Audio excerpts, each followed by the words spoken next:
Hi, I'm Chris, and today, as a piano and voice teacher, I'm going to talk about how goals can both help and harm your progress in learning how to play piano and learning how to sing, or developing your abilities in either. So, to be more clear, it's not so much that goals hurt or harm your progress, but rather your relationship to those goals and how you work with them in real life. So we have, I'll talk about these two ways that we learn. Let's talk about the traditional way we might learn in a public school that you'll probably recognize. So the traditional way is you have a concept, and this concept is given to you whether or not you're interested in learning it. And then you are given a practice period or a time where you're experiencing the concept in some way, or working with it, or thinking about it, or writing it down, or what have you. And then you have a test. And then that test is high stakes. So if you fail the test, you got to go back to the concept, all the things, do it again. So that's one consequence of failing the test. Or maybe it means you don't get to move on to the next grade. There's pressure to actually learn this thing, and you've got someone judging the product that you create from this whole thing and whether or not that's good enough. And if you take the whole process too seriously, you start thinking you are good enough or not good enough based off of what's happening on these dumb tests. So this is why I don't teach kids. Okay. Because I'll go and just piss everyone off. Okay, so that's a traditional way. Now look, this has advantages. There is a reason why this is here. And in fact, if you take piano lessons or classes with me or voice lessons, I will still have some elements of me describing a concept, and then you work with it, and then we test if you know the concept, because there's a certain things about it really work and make sense, and they're helpful. Okay, but there are limitations. So let's talk about some of the limitations of this kind of learning. So one of the limitations is judgment. So you are going to be judged no matter what you do. So if you are introduced a concept, and then you practice a thing, and then you do the thing, and then that thing's the test, then you'll be judged. Did you have the right notes or the wrong notes? And then you find out. Okay, now when judgment comes in, you can then have embarrassment. And if you're afraid of being embarrassed, if you're afraid of being seen as not talented, or not good at piano, or not good at singing, or this, that, the other, then you may also have nerves around it. So when you have nerves, that will cycle back. It will cycle back into how you sing and how you play. And so then, because you're nervous about how you're going to be judged, then it's already impacting and affecting how you actually do the thing that you're trying to do. And if you don't have any room to have those nerves, then it can actually get in the way of doing the thing that you want to do. So the very goal, or knowing there is a judgment that's going to happen, can actually get in the way of you just learning or trusting what you learned, singing, performing for others, or playing piano with others, or that kind of thing. And so there's judgment from the outside that can go, or your reaction to possible judgment that can go in, and it can kind of create pressure on this process. Now, that pressure, let's say it's for a race and you need to run, you need to sprint. Well, that fear can give you energy to do that particular thing. But let's say you're playing a slow piano piece and your hands are shaking and they're moving really fast. Well, if you don't have some way to work with the nerves and the pressure, and some way to let go of the future of whatever judgments might be coming your way, and just be present and enjoy the song as it is now, because here you are performing, it's too late to fix anything, then then it's going to be pretty tough to work with this judgment thing. So you want to be better at being able to be present. What helps with that? Well, it helps if you can do something and you have zero pressure to do it right, because you wouldn't know what right looks like. You're just purely exploring. And that leads into this other way of learning, which is pure exploration. What is it like to move your hands in these different ways? What do you notice about yourself? Okay. So exploratory learning takes away a lot of the judgment. And so then you're able to calm down, learn something in a calm way, practice something in a calm way, and then perform with some level of calm, which is so helpful. So that's one element. And I won't go too much into the exploratory way just yet, because there's another piece of judgment. Okay, so you think about the traditional way, which is concept and then some kind of application and then a test, pressure testing, right? Well, when we talk about something and don't experience it directly, you can judge that experience as something you like or don't like, or you already know or you don't know, or something else. And that story you make up about the experience can actually replace you ever having the real experience.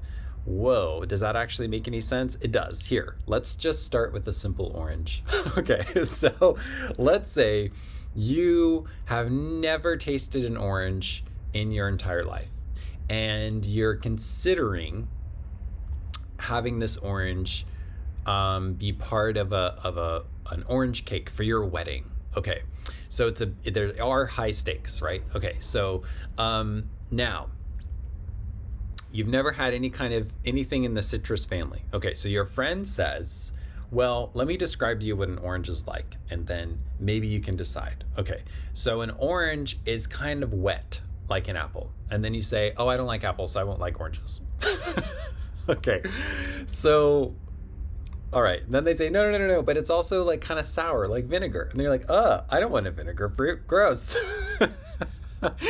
And so then they say, well, no, it's also kind of sweet, like a kiwi. Oh, I don't like kiwis, so no, I'm just going to hate oranges. Now, did you ever actually have the experience of an orange? No, you never had the experience. And in fact, you didn't learn anything about yourself and what your taste buds actually enjoy, because you already made up an idea in your head of what the experience was going to be like, and then you just pasted that onto your opportunity, your invitation to try the orange, and then that possible learning of yourself never happened, and you never knew that orange loving or hating part of yourself because you never actually tried it.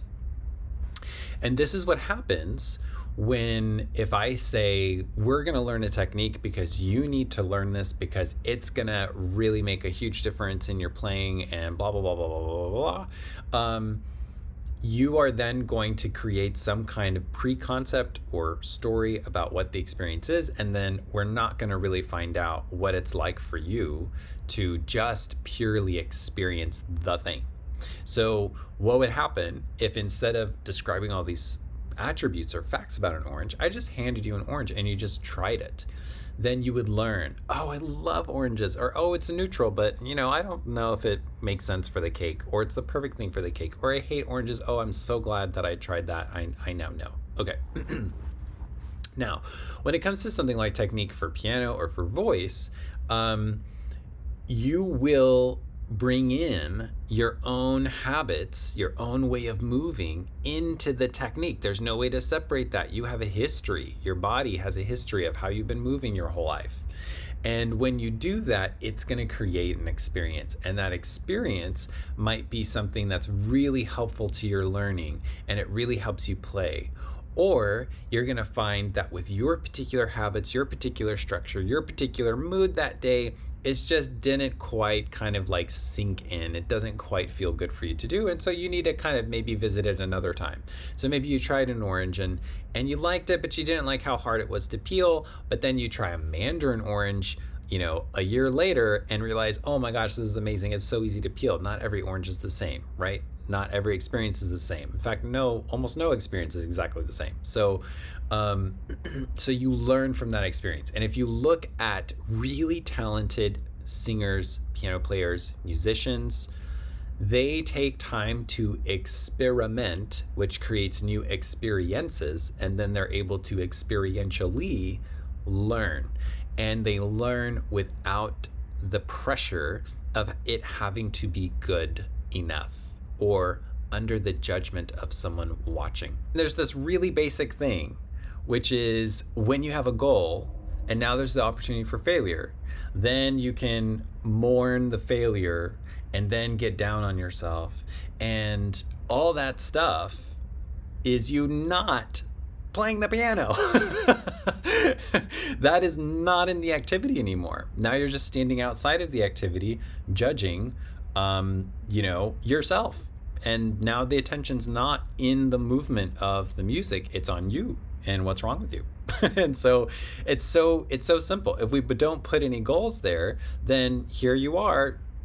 You can be here, or you can be halfway here or not here, but this is it. You're it. Be here now. That's it.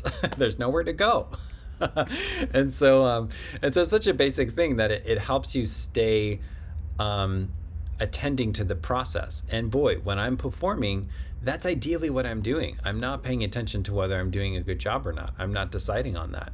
I am literally thinking a note, a sound, or a movement of the finger, or a feeling of the music, or I am the music. I am not the person looking outside saying whether I'm good enough to do the music, right? So it's such a basic thing, and it's so needed in music. Music demands this to some degree as you develop in skill, or as you start playing or singing in front of people, that it's kind of like it must be here. Versus in other things, writing a paper, you don't have to be present, right? You don't have to just be with something as it is now, saying yes to the moment. There's judgment that you can have that you're afraid of receiving, and then there's judgment that you can bring in before you even experience something, and then both of those things will prevent you from having the experiences you need to learn.